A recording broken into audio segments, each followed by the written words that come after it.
John D. Rockefeller, the oil magnate that's widely considered the richest self-made man in modern history, with an approximate net worth of around $400 billion in today's money, even after giving a substantial amount of his fortune away. And yet, he started from very humble beginnings. John D. Rockefeller was born into a large family with a father who was frequently absent and was regarded as a con man who sold worthless potions. So, from a young age, John needed to help provide for the family and took on odd jobs like looking after the neighbors' turkeys or selling potatoes and candy. Even though these things didn't pay a lot, John was really good at them and worked really hard, so he was able to save enough money to start offering small loans to other people. So even as a young boy, that entrepreneurial instinct was there. But when he turned 16, he dropped out of school and got his first real job as a bookkeeper, earning just 50 cents a day. However, after working there for around 2 years, his employers still refused to give him a meaningful raise, and so he decided to start his own produce business, as he had a goal to make $100,000, and he knew he'd need to build something of his own to reach that target. Luckily, this first job had already taught him a lot and gave him the experience, connections and reputation to raise $4,000 for starting his own venture, a business selling goods like meat, hay and grain, which did well. In the first year of trading, it made almost $500,000.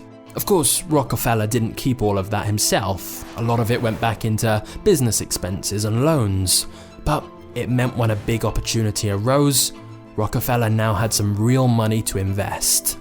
And that opportunity was oil. In 1859, the first American oil well was discovered, which began the Pennsylvania oil rush. However, Rockefeller realized that whilst most people were trying to get rich from drilling oil, the bigger profits were actually in oil refinery. So, at just 24 years old, he used the money from his first business to build an oil refinery. Now, around this time, he met a man named Henry Flagler, who was interested in investing in his business. And so, together, they incorporated the Standard Oil Company and began the process of buying out all the smaller, nearby oil refineries that they were in competition with. Whenever any of these refineries refused to sell their business to him, he simply started selling his oil at a loss, so that all their customers flocked to him instead, which would put these smaller companies out of business. These kind of practices allowed the Standard Oil Company to keep expanding across the entire country. They kept buying out rivals, undercutting competitors, and cutting costs wherever possible. The more they grew, the more negotiating power they had, so they could push for better rates and prices and discounts on everything. Rockefeller was also known for some secret shady deals, and so, with all of these factors combined, by the 1870s, Rockefeller's oil company owned 90% of the world's oil refining industry. He also hired the owners of the oil refineries he bought as board trustees, which meant that all the smartest oil experts were all working within one super company, with Rockefeller at the head of it. He owned 20,000 oil wells, had over 100,000 employees, and at the very peak, some estimate its total value would today have been worth almost $1 trillion. This kind of empire was pretty unheard of, but Rockefeller wasn't done yet. At this point in time, the two biggest industries were oil and railroads. So Rockefeller set out to do a similar thing he'd just done with oil, with railroads. However, as he began monopolizing another industry, he also began to become a bit of a public enemy.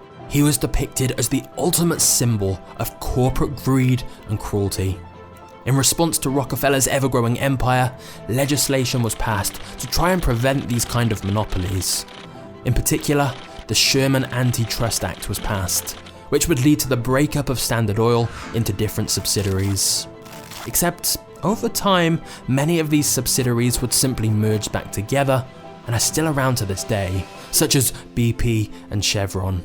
And since Rockefeller kept his share in all those companies even after they split up, it meant that at the time of his death, he was still the richest person in the world, and likely the richest self-made man in all of modern history. Now, what should we actually think about John D. Rockefeller? On the one hand, he made oil an affordable commodity and brought it to the masses. He went from nothing to building a business empire that may never be matched again. He gave around $540 million to charitable causes, which, when you adjust for inflation, makes him one of the most accomplished philanthropists ever. However, on the other hand, Rockefeller was a greedy, ruthless tyrant of business who often bullied, extorted, and exploited others on his merciless path to dominance, especially the tactics used to crush the competition.